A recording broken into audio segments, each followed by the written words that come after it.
Islam does an amazing job convincing its adherents that they're the purest of monotheists, even as they revel in paganism and idol worship. Over and over again, day after day, Muslims bow down to a giant cube in Mecca, a cube that was a pagan shrine during the time of Muhammad. Muslims take a pilgrimage to Mecca so that they can walk circles around this giant cube, and they push their way towards it so that they can kiss the black stone, a black stone that was a pagan idol during the time of Muhammad. There isn't a lifeless idol in the world that receives more attention and reverence than the lifeless idols of Islam. And yet Muslims believe that their religion is idol-free.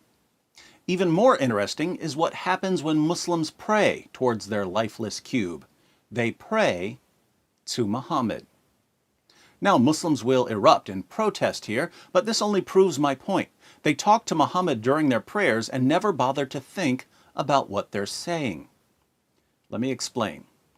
Most of the time, when Muslims are praying, they're reciting words that are directed towards Allah. But there's a part of their prayers where they say, Assalamu alayka ayyuhan nabiyyu.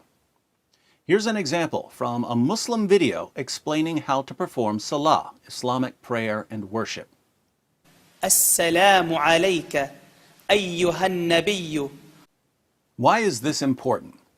Well, Assalamu alayka ayyuhan nabiyyu doesn't mean peace be upon the Prophet or God please send peace upon the Prophet. It means peace be upon you, O Prophet. So Muslims around the world are speaking directly to Muhammad during this portion of their prayers. In fact, here's another clip from a Muslim instructional video that includes the translation. السلام عليك أيها النبي ورحمة الله وبركاته. Sadly, Muslims don't see a problem here. We're just sending peace and blessings on the Prophet. But there's a world of difference between, on the one hand, Allah, please give peace to the Prophet, and on the other hand, peace be upon you, O Prophet. In the former, you're talking to Allah about Muhammad. In the latter, you're talking to Muhammad himself.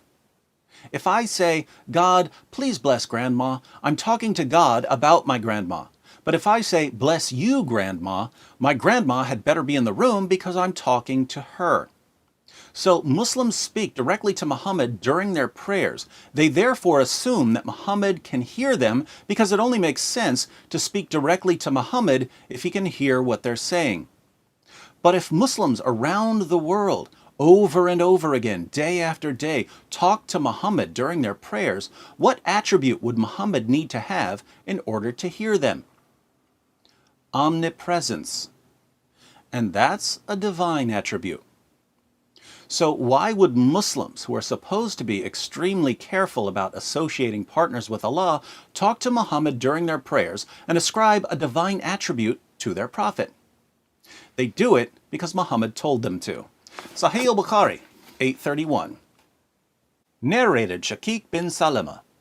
Abdullah bin Masud said, whenever we offered salat, prayer, behind the Prophet, we used to recite in sitting, As-salam, peace be on Jibreel, Gabriel, Mikael, Michael, peace be on so-and-so.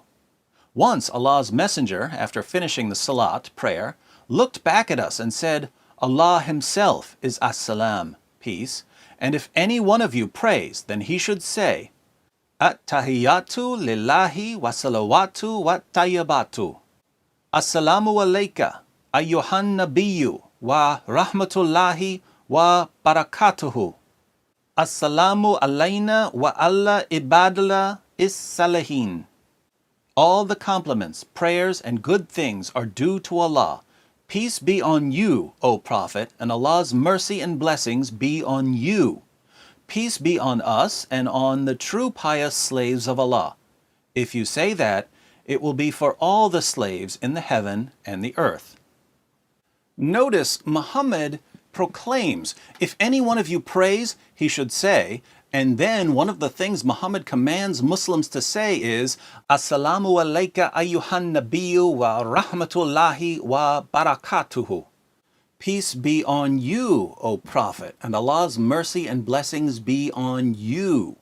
Muhammad commands Muslims to speak directly to him when they pray. Muhammad also told his followers to pray to him when they needed something. In Reliance of the Traveler, page 935, we read, Tirmidhi relates, through his chain of narrators from Uthman ibn Hunayf, that a blind man came to the Prophet and said, "I've been afflicted in my eyesight, so please pray to Allah for me."